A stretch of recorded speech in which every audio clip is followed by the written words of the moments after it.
Hallelujah. Praise the Lord everyone. खुदावंद में आप सबकी सलामती हो।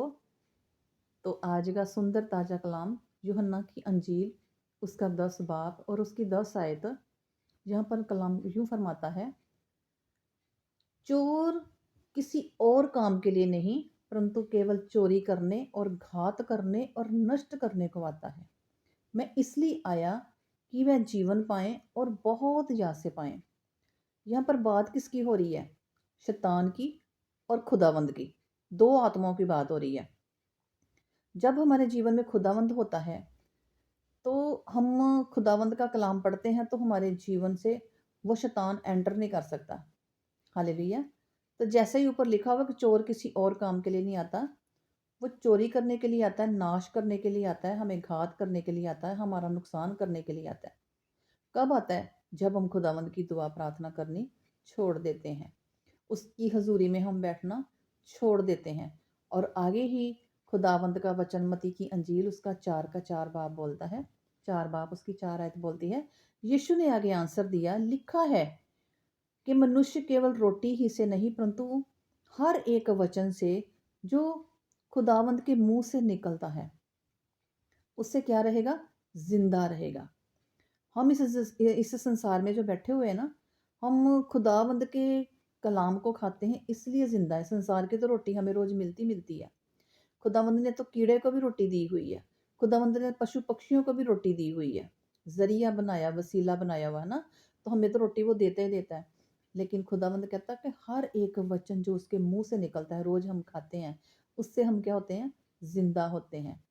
और अगर हम अय्यूब को देखेंगे, उसकी 5 आयत को देखेंगे, उसका 21 उसकी वर्ष को देखेंगे, तो वो वहां पर बोलते हैं, कहते तू वचन रूपी कोड़े से बचा रहेगा। वचन रूपी कोड़ा कौन सा है? खुदावंद के कोड़े जो वचन से पढ़ते हैं हमें, जो हम गलत रास्तों में जाते हैं तो खुदावंद हमें कलाम से बात करता है। और जब विनाश आए कहता तब भी तुझे खौफ ना आएगा। क्योंकि जब हम कलाम को अपने अंदर लेते हैं तो कोई नुकसान होता है, जहाँ कोई मुश्किलें आती हैं, जब कोई जहाँ कोई मरी आती है, कोई बीमारी आती है, कोई भी आता है हमारे जीवन में, गरीबी आती है, जब कलाम नहीं होता, जब हमारे जीवन में काम नहीं होता, हालेलुया सॉरी, काम नहीं होता, तो हम क्या करते हैं? खुदावंद के साथ जब अटैच रहते हैं तो इसलिए कहता है कि तू मेरे वचन कोड़े रूप से बचा रहेगा और जब विनाश आए तब भी तुझे खौफ नहीं आएगा। हालेलुया। क्योंकि खुदावंद का कलाम हमारे अंदर मजबूती से हमें खड़ा करके रखता है। हालेलुया। तो इसीलिए खुदावंद का कलाम हमें बताता है, हर बात हमारे साथ खुदावंद करता है।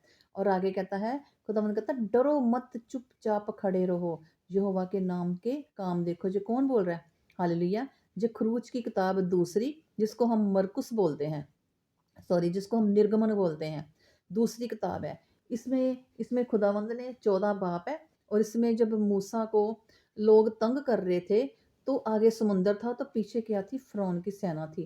तो तब खुदावंद से मूसा ने बात की कि मैं क्या करूं लोगों का, ये मुझे लोग बहुत तंग कर रहे हैं। तो वहां पर खुदावंद ने बोला कि अपनी लाठी समुंदर में मार और वहां पर रास्ता जो खुलेगा। तो वहां पर रास्ता खुला और लोगों को खुदावंद उस टाइम ये वचन बोला कि डरो मत, चुपचाप खड़े रहो, यहोवा के नाम के काम देखो। आमीन, हालेलुया।